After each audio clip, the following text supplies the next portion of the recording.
TitleMatchNetwork.com. We are joined today by the esteemed J.J. Dillon, and let's get right to it. Why did you want to get into wrestling? Oh, wow. I guess because I was a fan. Was born and raised in Trenton, New Jersey, and I think the first time I went, I was like 14 years old. Went to the Armory in Trenton to see Argentina Rocca wrestle against Carl Von Hess. And I just was hooked. You know, some kids want to be cowboys and some want to be firemen and baseball players. And after attending my first match, I was hooked, and I think I decided right then and there that that's what I wanted to do. And how did you break into the business? Believe it or not, I had a fan club at one time for Johnny Valentine. He came into the New York area around 1956, 57, and I've been a fan for a couple of years and really liked his style, and hung around, got to meet a lot of the legends of that era. I was around Buddy Rogers and Colo Coriani and Toots Mondt. You know, they were the impresarios of wrestling back with Vince McMahon's father in those days, and I got to meet all those fascinating people. With the way kayfabe was back then, did you have a difficult time meeting these guys? Were they receptive to you? Actually, I hung around, and I used to go to the different matches, and they used to sell a program for 10 cents, 15 cents that was like a picture of a wrestler on one side and would have the night's card on the other, and it might have upcoming events in some of the other area arenas. And I got to know the guy that sold the pictures and the programs, and he would get me in for free, and I would sell the programs and make a few bucks. And that's how I got to know the wrestlers through that experience. And then when I went to college in Reading, Pennsylvania, and they used to do a studio television show from downtown Philadelphia at the NBC studios. It was down in the basement. And the ring used to come from Reading, where I went to college. And it was a guy that hauled the ring around to all the local shows. So when he would come down and set the ring up, I would come down and give him a hand, and I would be one of the guys in the corner that takes the ring jackets. And I remember, it was December, and had a horrific snowstorm, and got ready to do the show, which was, I think, taped, and then they aired it like on a Saturday, and the referee didn't show up. Local. I had somehow came down from Reading and made it, which was like 45 miles away in a snowstorm, because we came down there to set the ring up. And I'd been hanging around. The guys knew me. I knew the guys. And I said, "Oh, I don't have a referee." And they looked at me and said, "Can you referee?" "Yeah, I can referee." So I refereed on TV my first time, and had been a fan and knew without being told what to do. And I guess they were very happy with the job I did. And then I was invited to get on the athletic commission, which was a political thing in those days. But that's how it all started for me. I started as a referee. I was a referee for about 6 years. And then when did you start getting formal training? Believe it or not, I don't know that I ever really had any formal training. I learned as a referee, and then worked my way up so that I'm in the ring for matches with Bruno Sammartino, Killer Kowalski, the who's who of wrestling in that era. And I learned by being in the ring, listening, and I befriended a guy named Hans Mortier that was wrestled here back in the early 70s. And he was from Holland, and he just was very nice to me. And I told him I wanted to break into wrestling. And at one time he told me that he was connected in Europe and knew all the promoters in Europe, and it was hard to break into wrestling, and he might be able to help me like start in Europe. And I remember being in the locker room with like the Kangaroos, Al Costello, come here, kid, let me show you how to lock up, and I'd lock up, and I come down, my head down, and bang heads. He said, "See?" I said, "What?" He says, "When you lock up, you always head up and looking at your opponent. Don't come in with your head down, because that's what happens. You bang heads." And it was things like that. I think one time I went down to the YMCA here in Philadelphia with Dominic DiNucci and Professor Tanaka, but it was mats on the floor. It wasn't a ring as such, and you know, I played judo when I was in high school, so I knew how to fall, and that just came second nature to me. And I learned actually more by watching and being in the ring as a referee, and never really had any formal training as a wrestler.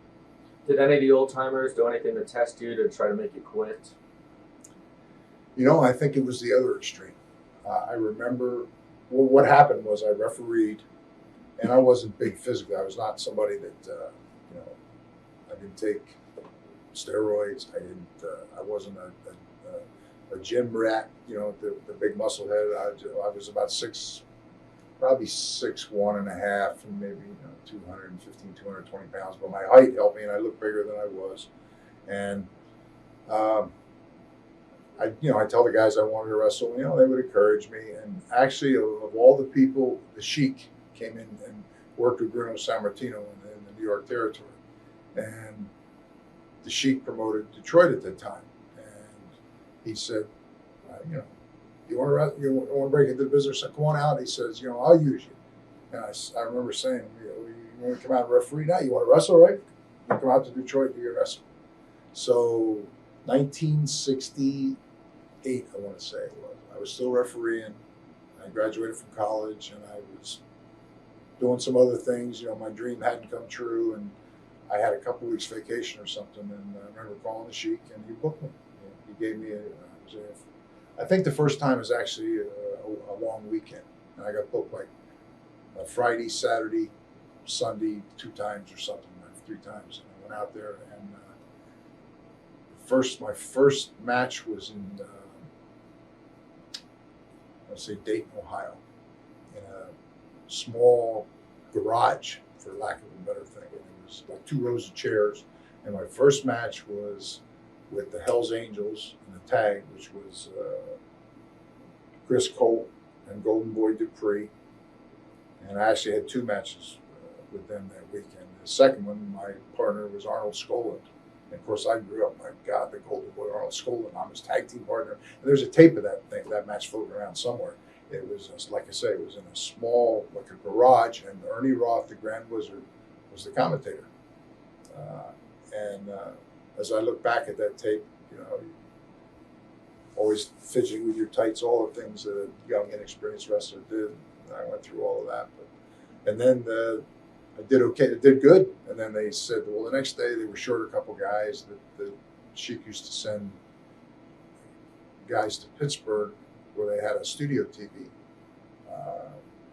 at Channel 11 up on the hill. So they said, well, tomorrow morning, get up. We'll meet at such and such a place. And drove from Detroit over to Pittsburgh to work TV. So my first singles match in the business was Channel 11 in Pittsburgh against Killer Kowalski. And I remember to this day, I thought it's closest to death that I think I ever came in my life. This guy was perpetual motion, and he just never stopped. And it's like every time I would pause to take a breath, he was on me again. And I could remember it like it was yesterday. Were there any of the guys, like the top guys, like Bruno or anybody like that was particularly helpful to you, or on the other end of things, tried to keep you down or make you quit or anything? Actually, like I said, they were all very helpful. What happened was I wrestled those 3 days, and of course now I've lived my dream. I've become a wrestler, and then the year later I had the vacation that I talked about. So I remember calling the Sheik, and I said, I've got a week or 10 days this time, and I said, can you book me? Yeah, kid, come on out. So I got booked. I remember at that time I worked Cincinnati, I worked Dayton, I worked Toledo, and at that time, this was the era of the Sheik was a huge heel, Bobo Brazil was a big attraction, the Mighty Igor, Wild Bull Curry, Ernie Ladd, Thunderbolt Patterson. These were the wrestlers of that era. And the week that I was booked, I don't know that it was every match, but I was against an old Cuban wrestler named Pedro Godoy, who's since passed away, who was a wonderful, wonderful man. And I remember the first night, like I said, I had no formal training, so I never body slammed anybody. I knew how, and I'd gone through the mechanics of it. And so we're in the ring, and he slammed me, kid. And I picked him up, and I lost him. And he came down, tucked at the last minute. And I thought, this guy's going to kill me. I've hurt him really bad. Dropped him on his shoulder. Match continued. Came back to the dressing room, and I thought, oh man, well, I'm going to have a confrontation here. And it was exactly the other way. He came back and stopped right there in the dressing room and said, "Kid, this is what you did wrong," and had me pick him up in a body slam position in the dressing room now, where I could get a sense of how to control his balance and his weight. And he's here, and he says, "You don't have to do anything, but just it's a fulcrum. You just turn me, and gravity takes care of the rest." So of course, next night I'm the same guy, Pedro Godoy again, and he slammed me, kid. I thought, oh God, please don't. I'm praying that he wouldn't ask me to slam him again. Of course, slammed him. Everything went well. So, and I saw Pedro Godoy years later, before he passed away. So I always had a fond spot in my heart for Pedro Godoy because he was so understanding and so helpful to me. But Bruno ran the Pittsburgh territory, and he had bought it from, I don't know who owned it before, and it ran as a Friday, Saturday, Sunday night territory that was part of, Vince McMahon's operation. And they would do a big show once a month at the Civic Arena, and then they would run high schools, West Virginia, Western Pennsylvania, and Ohio, about a 100-mile radius. And I think it was 1969, 70. I got married right out of college. It didn't work out because, I thought, my dream to become a wrestler is gone up in smoke. I'm now 28 years old, and all of a sudden I was working for a trucking company. I taught school for a year. Nothing that made me happy.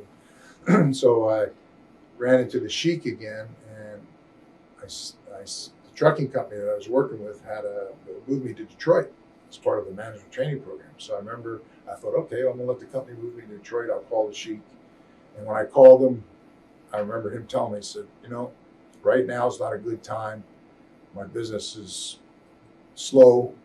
I got a lot of guys that have families to feed. It's their full-time business that aren't working, and it would be hard for me to book you every night. And so he said, keep your job, and I'll use you as much as I can. So I was working, 1 or 2 nights a week, just picking up extra money, getting extra experience. And I learned a long time ago in the business, and a lot of people knocked certain promoters or certain people, and the Sheik was one of them. That a lot of people had a lot of animosity, but for me, I can't say anything but good. He helped me get into the business. I got paid for every time I ever worked.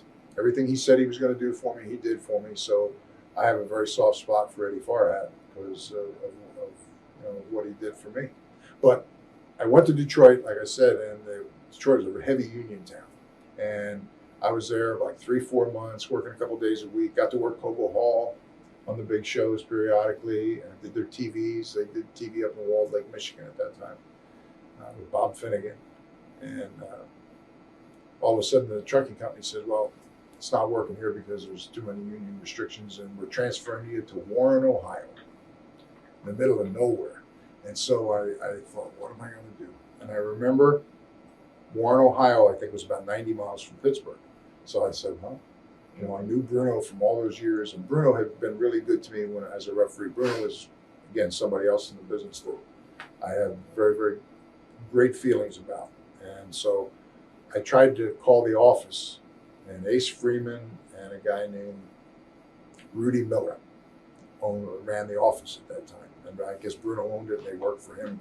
And Ace was still wrestling at that time. He was an old-time wrestler, and Rudy had been around as a promoter. So, of course, I called and tried to explain who I was. I used to referee. And, yeah, kid. So I finally sent a letter to Bruno.